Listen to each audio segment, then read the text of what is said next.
So we're excited to have on Graham Hall. He works for 24/7 Sports. You can find him at 247sports.com/college/Florida. He covers the Florida Gators, and his Twitter handle is at Graham Hall underscore. Graham like a graham cracker, I guess, and then Hall, Hall, and then underscore. So Florida obviously had a big game this weekend, and they have another one coming up this future weekend as well. So they start off with Utah and then Kentucky. But we want to kind of see what you were thinking about the Florida Gators and the SEC East. First off, were you at the Swamp this Saturday? I was. It was an electric atmosphere. And if you haven't been to Ben Hill Griffin Stadium, experienced it in person, especially a matchup like that against a top 10 team, or when Florida has been a top 10 team, it is always electric there, even conspiratorial levels sometimes. I mean, back in 2019, Auburn fans, it was so deafening that they started thinking that the newly installed wireless boxes right underneath the seats were these speakers that were pumping crowd noise in. It was so loud there that, the stadium can kind of shake at times. It's electric, guys. Listening to that game, I was shocked. Like, I'm an OU fan. I'm gonna be completely honest. Like, I haven't ever heard Gaylord getting that loud. Like, I was in shock, just like seeing how, especially, I mean, you guys have had a couple down years here, and they're loyal fan base. They love your football. Yeah, absolutely. And Utah, give them a lot of credit. They traveled well. They got 4,500 tickets allotted by the university to sell, but it was way more than that. I would say at least double. I would think around 10,000, 11,000 people from representing Utah were there, whether they made the cross-country trip or whether they were nearby in the area. It was really impressive, and they certainly contributed to the moments when Florida was on the field, kind of bringing that electricity as well.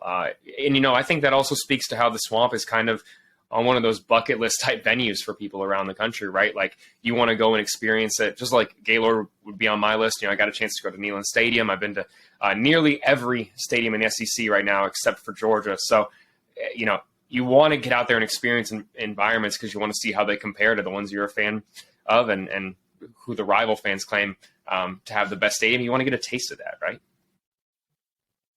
Yeah, that makes you make a good point there. And so we had two TVs on Saturday. I'm watching both two games, and when you can hear one is just much louder than the other, and they're pretty much at the same volume, that the atmosphere was electric. And I could tell from even before the kickoff that place was going to be pretty loud.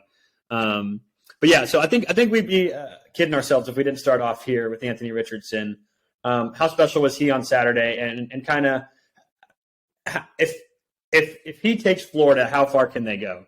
How good is he, and what did he look like on Saturday? If you're looking for someone who was surprised by Anthony Richardson, I got to tell you, I am not your guy. I was lucky enough before I got to 247 Sports to work for the Gainesville Sun, where I was covering high school preps since 2015. And so I got to see Anthony in my second year when he started at wide receiver at Eastside, and then he became this just dominant quarterback for the next 3 years, and saw his recruitment. And I don't know if you guys know that show QB1, but I was on the sideline for all his games while they were filming him. Unfortunately, that thing never aired. I keep hoping, and as does he, that we ever get that fourth season of QB1, because they had some interesting guys right now that you can say that they were following around for that season there. And Anthony was one of those guys who he was leading a team that, with no disrespect to Eastside High School, was just not up to the level of a lot of the other area teams. But I saw him consistently compete and keep his team in those games, because he would do a lot of what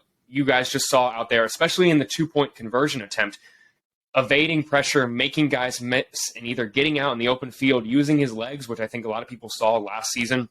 Go back to that USF game when he went on the long run down the sideline, 70-plus yards. I mean, going back to hurdling defenders, I have seen him hurdle defenders before he got to the college level. So honestly, a lot of those things, you want to be surprised because those are so magnificent. But I had seen him do that I kind of maybe had this inflated opinion of him.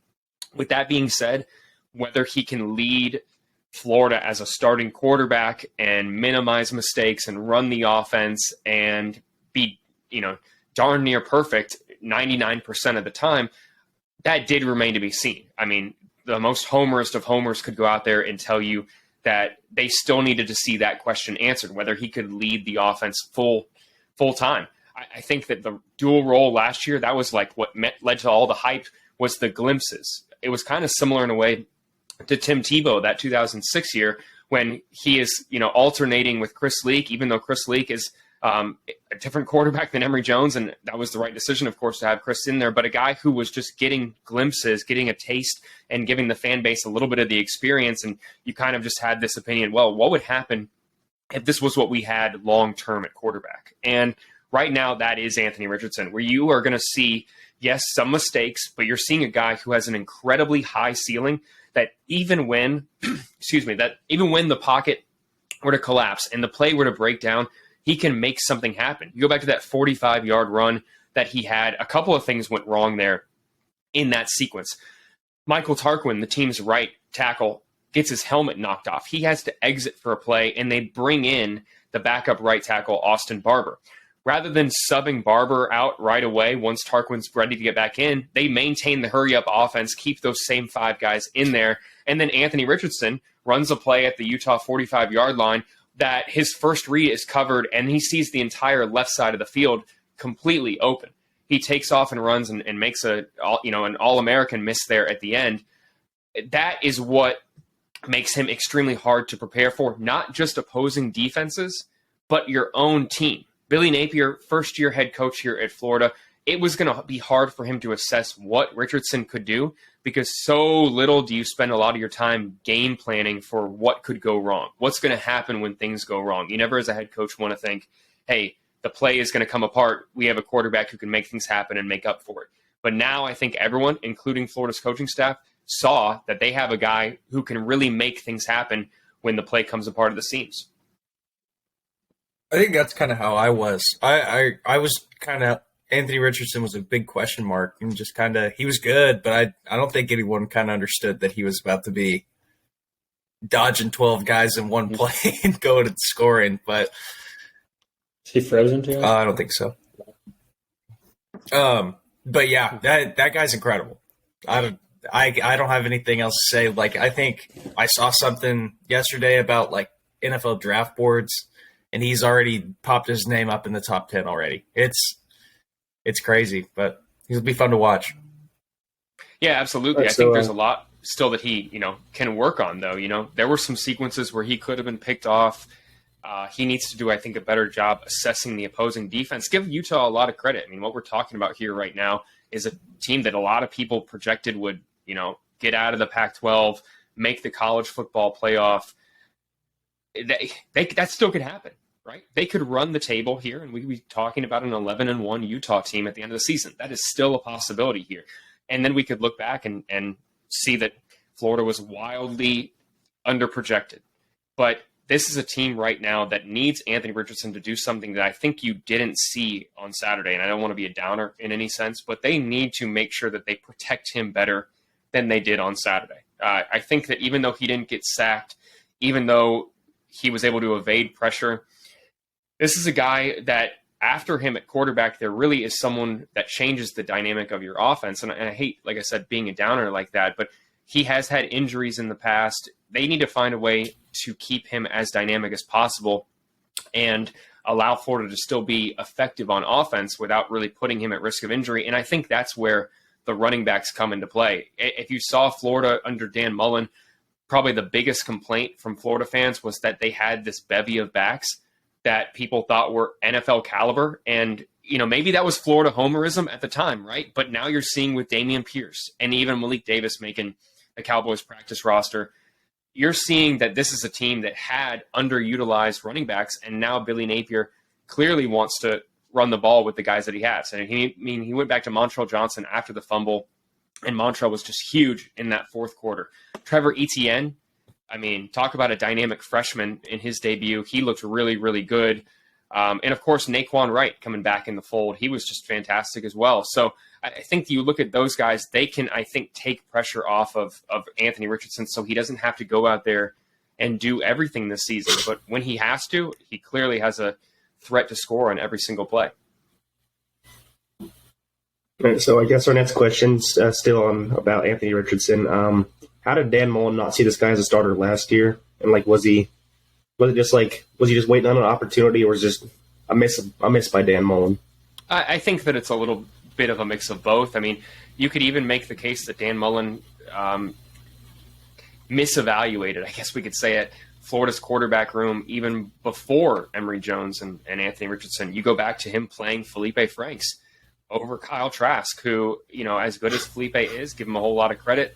I mean, that was a guy who looked good at Arkansas and now is on an NFL roster. Kyle Trask clearly was able to run a different level of offense than Felipe Franks was. And I think that was maybe a sign right there that this guy who had been, bestowed as a quarterback whisperer in a sense before he got to Florida for what he had done with Dak Prescott and Nick Fitzgerald, maybe this guy, and of course even Tim Tebow before that, this was a guy maybe that had some shortcomings in the department or was overly confident in his evaluation. I mean, remember that he went out there and got, Emory Jones and didn't play him, initially. And then after he spent his time through the transfer portal, 4 years developing, Mullen maybe felt a little bit of a sense that he should reward him with that starting quarterback job and kind of let Anthony Richardson wait his term in a sense. But we're in a sport where you have to play the best player, whether they're a freshman or a sixth-year senior. Otherwise, those players are going to leave and go to the transfer portal. That is just the way it is right now. So the case that Florida fans were arguing was that Richardson should be out there being the guy because he had the highest ceiling. Dan Mullen didn't see it that way.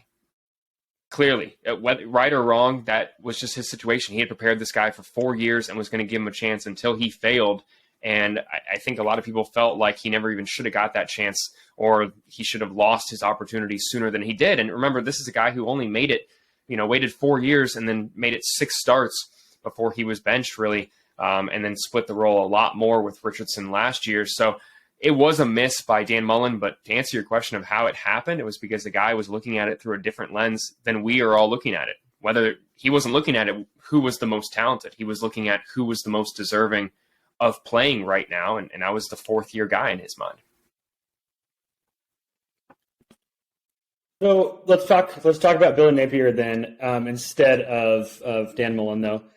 So Napier hired an incredible amount of coaches, just a high amount of coaches, whether it's analysts or weightlifting coaches. I think that the ratio is like maybe 1 to 4, or I don't remember what it was, but player to coach was very high. What has that looked like, him kind of changing the staff and the culture in Florida this offseason? And how would you assess Billy Napier through one game so far? Yeah, that team photo is pretty funny, right? I mean, the amount of people that they had in the stands, it was outnumbering the players. And I enjoyed seeing everyone posting the photos of, what some of these staffs looked like previously. You didn't have a full nutrition staff. You had one weight train guy. You were really missing a lot of the resources back then that you have today. And I think Billy Napier is a guy who, one of his philosophies is for everyone to know your job, right? That's, I think, it's kind of a cliche in this business in a sense. Know your role, know your job. That, I think, extends to support staff as well. He doesn't really want this overlap of people working on multiple things, as in you shouldn't be in charge of nutrition and development at the same time. You should have one role that you can focus on that role. And I think that has led to the hiring of this army of support staff that you're seeing right now. And part of it was the fact that we are in an ever-expanding sport. The SEC makes a whole lot of money every single year from the broadcast deals. And when Billy Napier got on campus, Scott Strickland did give him a larger assistant staff pool than the previous regimes had. And the previous regimes had, an increase before, but the increases have allowed, and the investment has allowed Florida to hire the amount of people that they have, whether it's 80 plus student assistants or, multiple interns in the recruiting room. It has increased across the board. And that is obviously a credit to Billy Napier coming out and saying, I need all of these things. And then Florida acquiescing and agreeing that that's what's going to happen. But that's a credit to Napier's philosophy. And what you've seen so far, I think, as someone who is preaching discipline as well. And that kind of leads me to my impression of him from the Utah game. I know that a lot of stuff wasn't really cleaned up, from a penalty standpoint to even some busted plays, some defensive alignment issues. I think that there's still much that Florida can improve upon. But when Billy Napier got here, he really was preaching discipline. And that's what I saw in the Utah game, a team that was able to rally, overcome mistakes, and get back on track rather than letting them pile up and lead to a defeat in a game that you shouldn't have lost, so to speak, which we've seen from the 2020 LSU game to a lot last season. Discipline was a huge issue for Florida, as was kind of a split locker room. When something went wrong with the offense, the defense would be frustrated and vice versa. That's not happening right now. A lot has been mended. That's part of why people preach for bringing in a new coach, because when your locker room is fractured, it's really, really difficult to overcome that with the same coaches in the building, because they're kind of the people that stuff is getting taken out on, fairly or unfairly. But in this case, Florida wanted to move on, and moving on has led to a lot of healing. And I think you saw the healing and the discipline in Billy Napier's first game. That's probably the thing that stood out to me the most. No more throwing shoes. Yeah. Oh man. I mean, that game is going to be remembered for the shoe throw. But do you guys remember the fog from that game? How cloudy it was. No one could see anything in that press box. And then to watch Cade York hit a 57-yard field goal through the fog. We didn't even know if it went in or not. I'm sitting there being like, the only way we knew is because everything we just talked about in the first segment. The crowd. They were completely silent. And everyone's going to blame Marco for that shoe throw. And some people are going to blame Todd Grantham for keeping him in the game after the shoe throw. And for Florida not having depth at multiple positions on defense so that they couldn't sub in guys who could maybe get a stop there before that 57-yard kick. There are a lot of ways that you could have blamed several people from that LSU game, but accountability is, I think, a huge aspect. That's also a huge aspect of what Napier has brought. Teammates should be comfortable criticizing and giving advice to each other rather than getting upset when their teammates are looking after them and invested in the best interests of the team. Absolutely. So we're going to bounce it over a little bit with the SEC. So how do you feel about Georgia absolutely murdering Oregon this last weekend? I wasn't surprised by that one. I think that was, if you've seen Georgia, I think that their demise was a little bit oversold, right? I mean, this defense is still, in my opinion, the best in the country. Alabama, of course, has an argument, but Georgia is a fantastic team. I think that, Dan Lanning you saw that interview with Kirby Smart. I mean, he would admit that the work he did at Georgia was incredible, and being there for less than 9 months in Eugene, he wasn't going to make up enough ground to have them compete in that game, especially in Georgia's backyard. It kind of was a losing battle going in my mind, and it can be compared to the Florida-Utah game. I mean, this Utah-Florida game was scheduled years ago, and I think no one thought at the time that you would be having this unranked Florida team coming off a losing season, because you remember all those lists that were out there. People were saying Dan Mullen was a top 10 coach in college football and one of the SEC's best and everything. Like I said, a quarterback whisperer. No one thought that they would be under a new coach when Utah came into the swamp. Just like I don't think a lot of people in Oregon thought that they would be moving on and that Mario Cristobal would be in Miami. It's a crazy coaching carousel in this sport, and Georgia is just one of the most dominant teams in the country right now, that I was telling everyone, hey, this is going to be a 35-point blowout. And if you're on the West Coast and you're a fan of Oregon and think that the Pac-12 can compete, in games like this, I got a bridge in Brooklyn to sell you. I think that sums up the Pac-12, just how the entire year is going to go.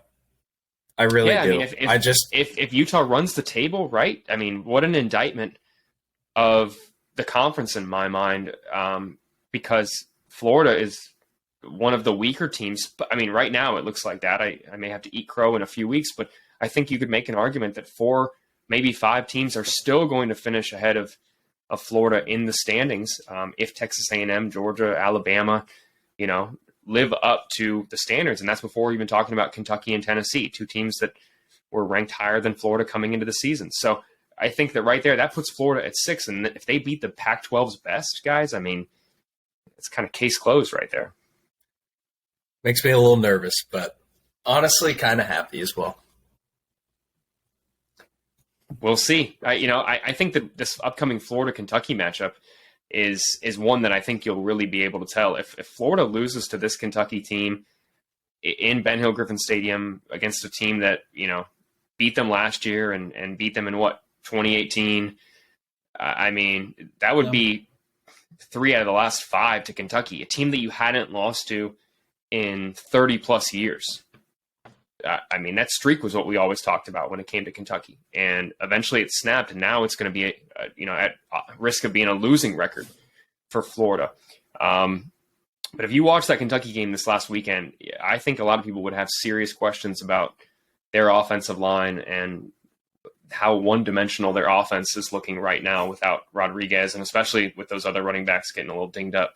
I have serious questions about them. I definitely think Florida has a really good chance of going 2-0 to begin the season. And when, we were in the preseason, everyone was saying that Florida possibly had the toughest, if not one of the toughest, September schedules in all of college football. There was a lot of 1-3 predictions out there. So, speaking about the Gators, what do you expect a successful season would look like for Florida this year? I first was telling everyone that a winning record would be a huge, successful season. Go back to looking at what Napier did at Louisiana. He goes 7-5 his first year, and then double-digit winning seasons the next 3 that he's there, including 12-1 last year. If that is the blueprint, you got to be okay with going 7-5. I think anything worse than 7-5 would maybe be a little bit disheartening, knowing that you're coming off of a 6-7 campaign and you had a full year to prepare with Richardson, and you get some of your defensive leaders back in Brenton Cox and Ventrell Miller, and Javon Dexter is just looking like an absolute beast right now. You have a number 1 corner in Jason Marshall. There's a lot of reasons why Florida should have a winning record this season. The schedule, when we all looked at it, going to Texas A&M, playing this Georgia team, playing Kentucky and Tennessee so early into the Napier regime, that just kind of looked like 4 losses right there. And then we've seen time and time again that when things aren't going great in Gainesville, this Florida team can underestimate the likes of Missouri. They're 5-5 against Missouri since they joined the SEC, or even South Carolina. People were saying to me, South Carolina is 100% a win. And I'm sitting there talking to fans saying, you remember that it was 40-17 last year. And now they have Spencer Rattler and a second year of Shane Beamer. There were all these reasons that you could make that Florida could lose 5 games this season very easily before ever seeing the product on the field. And that's before I was even talking about Utah. So you could make a case for 6-6 very easily. The standards are high in Gainesville, and 7-5 I think is still the benchmark. But after this weekend, there's a lot of Florida fans that are thinking 8-win season, 9-win season, going into College Station and winning, competing with Georgia. And I do think that still remains to be seen, because everything I just said, we may be talking about poorly or a highly evaluated Utah team compared to what they actually have right now in Salt Lake City. That could be the case until I see Florida compete against some SEC teams right now and stay healthy. I still think that 7-5 is where you should kind of set your standards. And if you exceed it, then start partying then, right?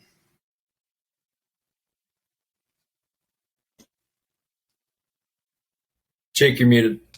Muted. Muted again.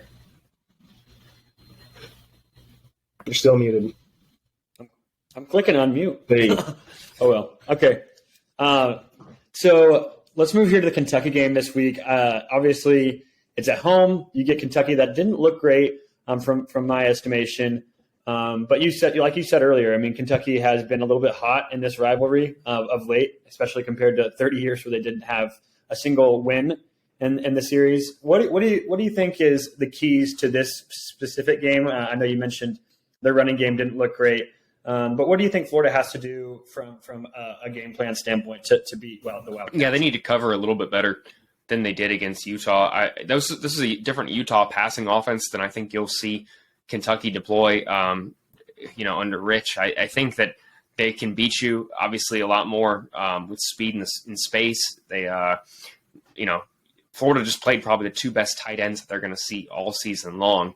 and Keithy and Kincaid. And I think that when you look at what Tavion Robinson brings to the table and what some of these other guys are able to do, it's going to really, I think, come down more to Florida's corner coverage than what we just saw, where Utah was able to take advantage of the linebackers that had dropped into coverage. The other thing is that Florida's defensive line is going to need to make an impact on this game. I'm not saying that they didn't against the Utes, but sacks. There were times where they overcommitted on the rush. Maybe that was due to the jitters and some stuff like that. But I think that when you have this talented front seven, seeing that, Will Levis just got sacked, 4 times by the Red Hawks? No disrespect to Miami, Ohio, but Florida has a better pass rush than that. I think that if they can blitz and get some pressure on Levis, force him into some turnovers or some errant throws, and sack him, provide pressure, especially that, they don't really have a great run game right now, like we mentioned. That is something I think that Florida has to put an onus on heading into that game, disrupting the quarterback, taking him out of it, because if Kentucky wins this game, it's going to be on the backs of Levis. He's going to have to go out there and pass for 250 more yards. There's going to have to be some, blown plays by the Gators, or just, good play calling by Stoops. Give them a whole lot of credit for their stability and this program, I think, changing the way that they are perceived within the SEC for the last year. But I think that Florida shouldn't look at this as a daunting team, especially that you just played Utah, a team I think still has an argument of being across the board more talented than this Kentucky team right now. You really need to take advantage of what Kentucky is missing too. No Rodriguez, the SEC's best rusher. If you get, beat up on the ground, even though, Smoke is incredibly capable, that is a failure in my mind. I think that Florida could win this game by double digits right now. So we got one more question for you. We like to ask this to everybody we interview on this pod. Who's the most famous person you have on your phone? Oh, man. I mean, maybe Tim Tebow, maybe Kadarius Toney. I mean, Steve Spurrier. That's Kyle Pitts. I mean, I don't know. I mean, they got to be Florida affiliated. A few NASCAR drivers and stuff too. But do you have Jeff maybe Gordon's Trey number? Mann? I don't. No, that'd be awesome though. That'd be awesome. I'm tempted to look right now, if we're being totally honest. I've had the same phone number for more than a decade now, and so I'm kind of tempted to look. But I feel like Tim Tebow edges out Kadarius Toney in fans. Tim won't answer my calls. Don't worry. It's not like I can call Tim Tebow. He knows who I am, but I've got Yeah. I mean that'd be up there. Maybe Dan Orlovsky. I don't know. Yeah, I don't know. That's tough, guys. That's tough. That's a good question. That's a good question. Okay, well, Graham, we appreciate you coming on. It's been a great interview. We love talking Florida, and they're a hot topic right now with the big win, another big game coming up this week. So yeah, we appreciate you having you on again. You guys can follow Graham Hall on Twitter at Graham Hall _, and then find him at 247sports.com/college/Florida. But yeah, we appreciate you a lot, Graham. My pleasure, guys. Thanks for having me. This is good stuff. Good. Yeah, I'm looking forward to it. When we set this up, we thought that we were possibly talking about a Florida loss to Utah, and now I think the conversation changed a little bit, right? Yeah, switch the narrative on them. Right. That's why talking season's over. That's why we play the games. Amen. Yeah, no doubt.